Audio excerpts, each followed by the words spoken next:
We continue now with our narration of Yogi Ramacharaka's Mystic Christianity. In Lesson 2, Part 1, in the video immediately preceding this one, we summed up the contention between the conservative school of Christian theologians on the one side and the liberal and radical schools on the other side. We gave you a statement of the positions, merely that you may understand the problem. Before we pass to the consideration of the occult teachings, we ask one question. How do the higher critics account for the undoubted doctrine of the divine fatherhood, as clearly stated all through the New Testament, in view of the proofs against the virgin birth? Why was the frequent and repeated mention of Jesus as the Son of God? Now, what was the secret doctrine underlying the divine parentage of Jesus, which the pagan legends corrupted into the story of the virgin birth of theology? And we stated our fear that the answer is not to be found in the books and the preachments of the higher criticism, nor yet in those of the conservative theologians. And we indicated now, looking to see what light the occult teachings may throw on this dark subject. For there is an inner doctrine which explains the mystery. We continue now with Part 2 of Lesson 2, the mystery of the virgin birth. In the first place, there is no reference in the occult teaching to any miraculous features connected with the physical birth of Jesus. It is not expressly denied. True. But the teachings contain no reference to the matter, and all the references to the subject of Jesus' parentage speak of Joseph as being his father and Mary his mother. In other words, the family is treated as being composed of father, mother, and child, just as is the case with any family. The occult teachings go into great detail concerning the spiritual sonship of Jesus, as we shall see presently, but there is no mention of any miraculous physical conception and birth. We can readily understand why the virgin birth legend would not appeal to the occultists, if we will but consider the doctrines of the latter. The occultists pay but little attention to the physical body, except as a temple of the spirit and a habitation of the soul. The physical body, to the occultist, is a mere material shell, constantly changing its constituent cells, serving to house the soul of the individual, and which, when cast off, is discarded is no more than any other bit of disintegrating material. They know of the existence of the soul separate from the body, both after the death of the latter and even during its life, in the case of astral travel and so on. And in many other ways, it becomes natural for the occultist to regard his body and the bodies of others as mere shells, to be treated well, to be used properly, and then willingly discarded or exchanged for another. In view of the above facts, you may readily see that any theory or doctrine which made the absolute, God, overshadow a human woman's body and cause her to physically conceive a child would appear crude, barbarous, unnecessary, and in defiance of the natural laws established by the cause of causes. The occultist sees in the conception of every child the work of the divine will. Every conception and birth, a miracle. But he sees natural law underlying each. And he believes that the divine will always operates under natural laws. The seeming miracles and exceptions thereto, resulting from the mastery and operation of some law not generally known.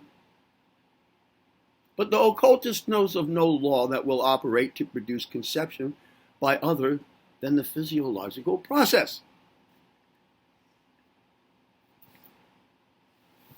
In short, the occultist does not regard the physical body of Jesus as Jesus himself.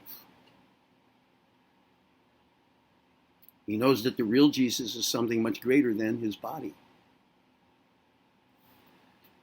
And consequently, he sees no more necessity for a miraculous conception of his body than he would for a miraculous conception of his robe.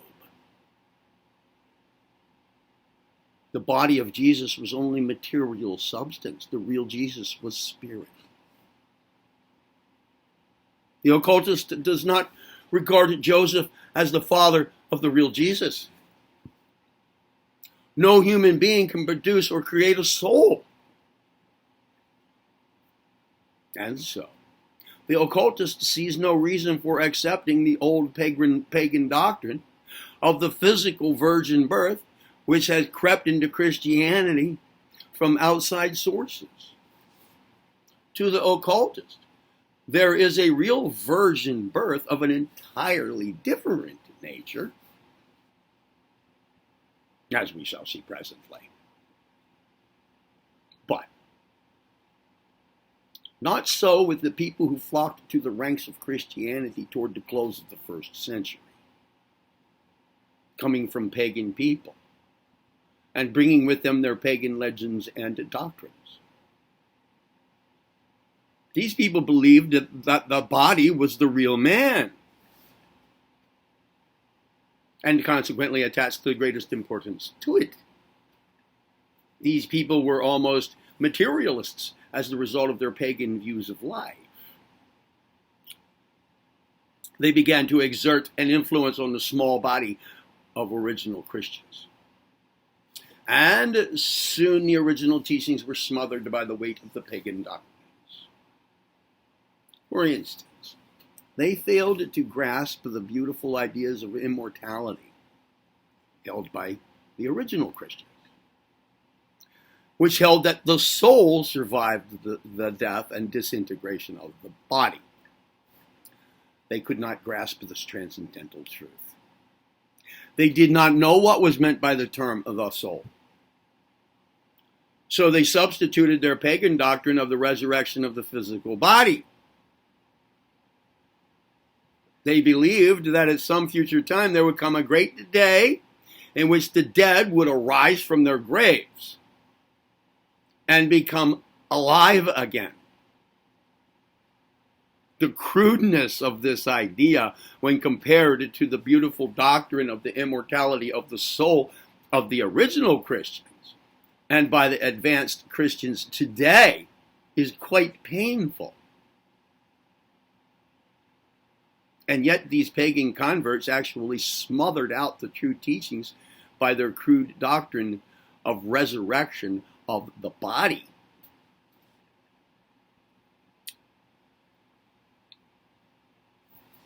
These people could not understand how a man could live without his physical body.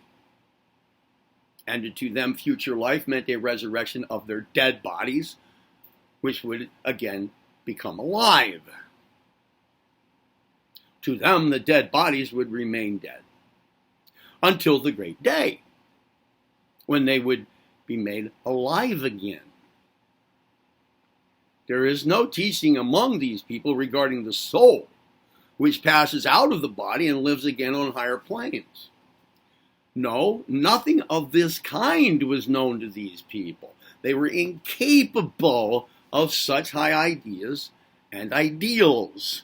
They were materialists and were wedded to their beloved animal bodies and believed that their dead bodies would in some miraculous way be made alive again at some time in the future when they would again live on earth.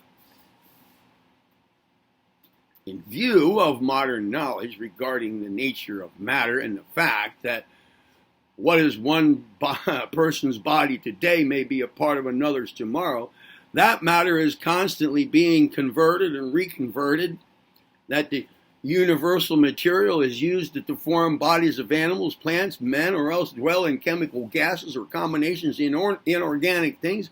In view of these accepted truths, the resurrection of the body seems a pitiful invention of the minds of a primitive and ignorant people, not a high spiritual teaching.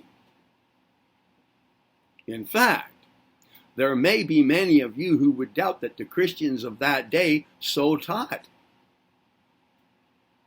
Were it not for the undisputed historical records and the remnant of the doctrine itself embalmed in the Apostles' Creed in the passage, I believe in the resurrection of the body.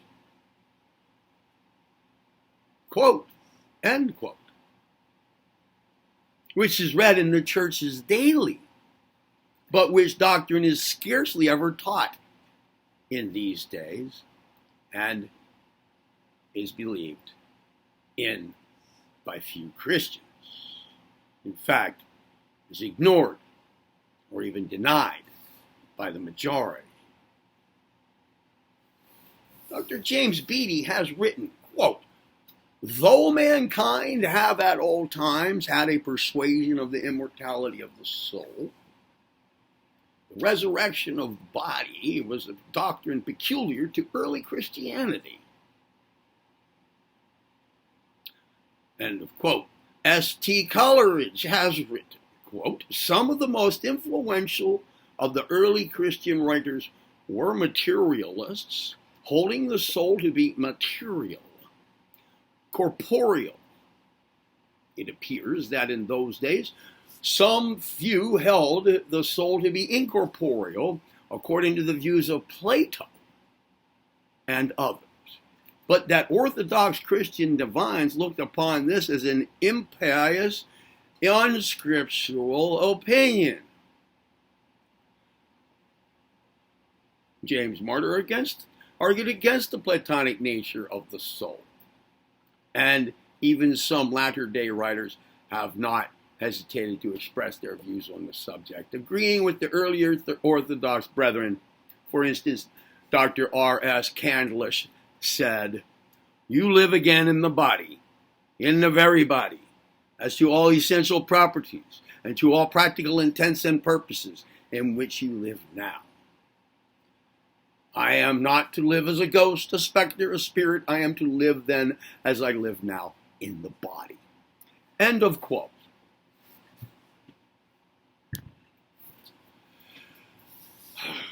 The reason that the early church laid so much stress on this doctrine of the resurrection of the body was because an inner sect, the Gnostics, held it to the contrary.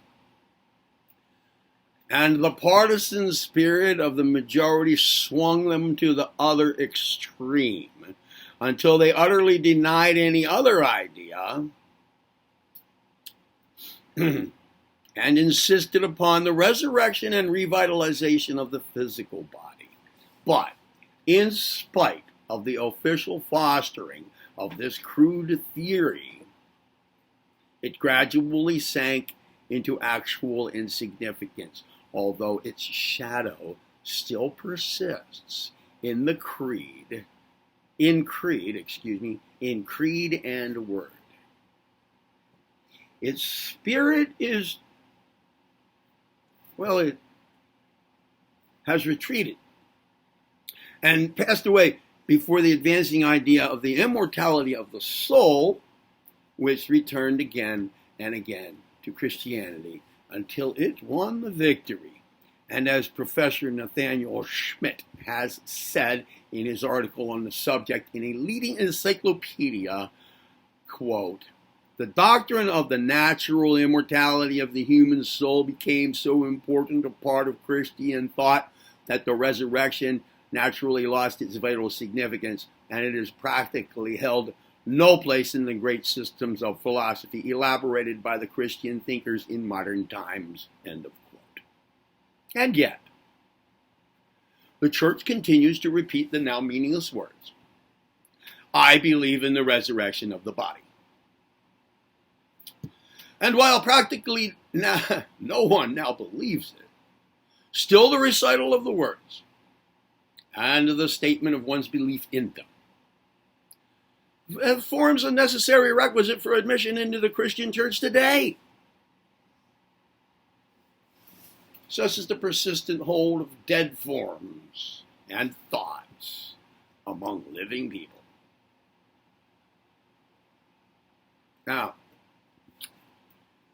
so you can readily see from what has been said why the early Christians, at about the close of the first century, after the death of Christ, whatever, CE, Common Era, whatever you want to call it now, at the close of the first century, attached so much importance to the physical conception and birth of Jesus. To them, the physical body of Jesus was Jesus himself. To them, the physical body of Jesus was Jesus himself. And the rest follows naturally, including the virgin birth and the physical resurrection. We trust that you now understand this part of the subject. Okay. We have heard devout Christians shocked at the idea that Jesus was born of a human father and mother in the natural way of the race. They seemed to think that it savored of impurity. Well, such a notion is the result of a perverted idea of the sacredness of natural functions.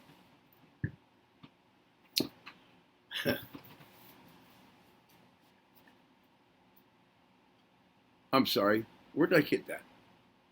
Yes, excuse me. We're on track. The sacredness of natural functions, a seeing of impurity where all is pure. What a perversion. This regarding the sacredness of human fatherhood and motherhood as impure. The man of true spirituality sees in the divine trinity of father, mother, and child something most pure and sacred. Something that brings man very close indeed to God. Is the beautiful babe held close in the mother's fond embrace a symbol and type of impurity? Is the watchful care and love of the father of the babe an impure result of an impure cause? Does not one's own heart tell him the contrary? Look at the well-known picture of the journey to Egypt, with Mary carrying the babe, and both guarded and protected by the husband and father, Joseph. Is this not a beautiful symbol of the sacredness of parenthood?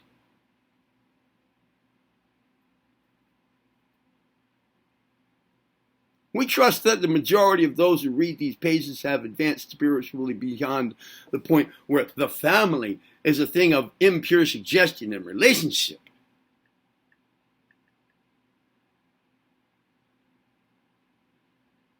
Now, what are the occult teachings? The secret doctrine regarding the real virgin birth of Jesus.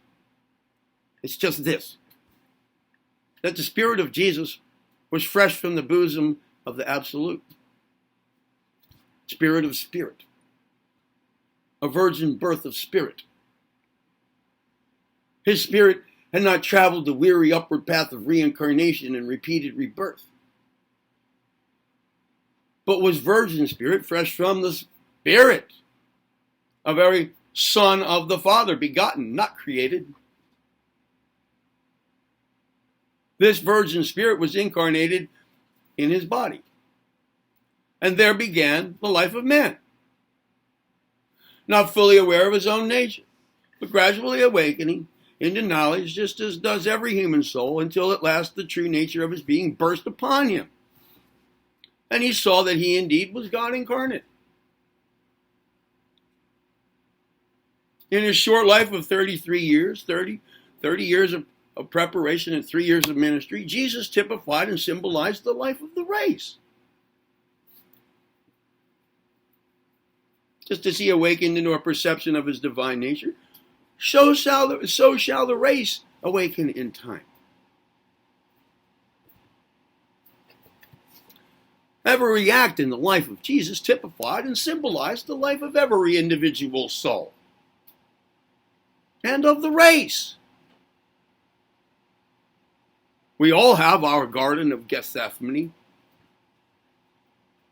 Each is crucified and ascends to higher planes. This is the occult doctrine of the virgin birth of Christ. Is it not a worthy one?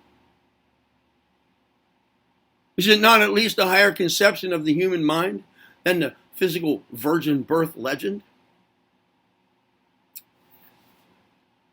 Well, as we proceed in our lessons here, we shall bring out the details of the occult teachings concerning the divine nature of Christ, the spirit within the human form. And in these reverences and instruction, you will see even more clearly that the nature of the spiritual virgin birth of Jesus. The original Christians were instructed in the truth concerning the virgin birth. That is, those who were sufficiently intelligent to grasp it. But after the great teachers passed away, and their successors became overzealous in their desire to convert to outside peoples, the influx of the latter gradually overcame the original teachings. And the physical virgin birth and the resurrection of the body became doctrines and articles of faith, held of vital importance by the new Orthodox leaders. It has taken centuries of mental struggle and spiritual unfoldment to bring the light of the truth to bear upon this dark corner of the faith. But the work is now fairly underway, and the great minds in the church, as well as those out of the church, are beginning to lay the old legend aside as a worn-out relic of primitive days when the cloud of ignorance overshadowed the light of truth. In concluding this lesson, let us glance once more at the words of the eminent divine Dr. Campbell in his New Theology, in which he states, "But why hesitate about the question? The greatness of Jesus and the value of his revelation to mankind are in no way either assisted or diminished by the manner of his entry into the world.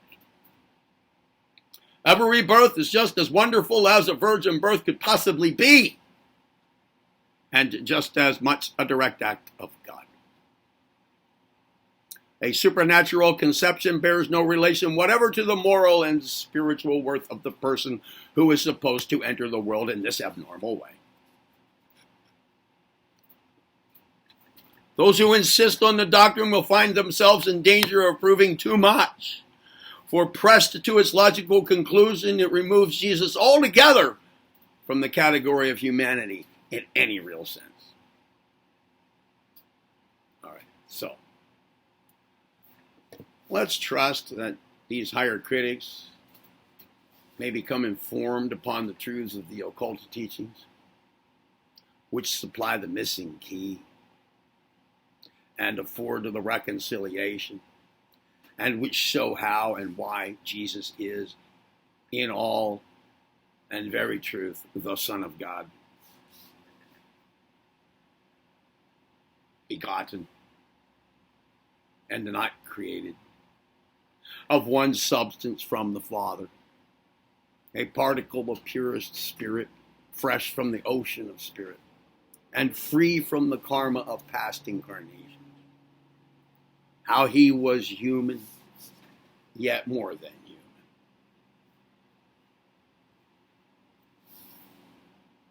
In our next lesson, we shall take up the narrative of the secret life of Jesus from the time of his appearance as a child at the temple among the elders until when, at the age of 30 years, he appeared at the scene of the ministry of John the Baptist and began his own brief ministry of 3 years, which was closed by the crucifixion and ascension. This is a phase of the subject of intense interest and startling nature because of the lack of knowledge of the occult traditions on the part of the general public.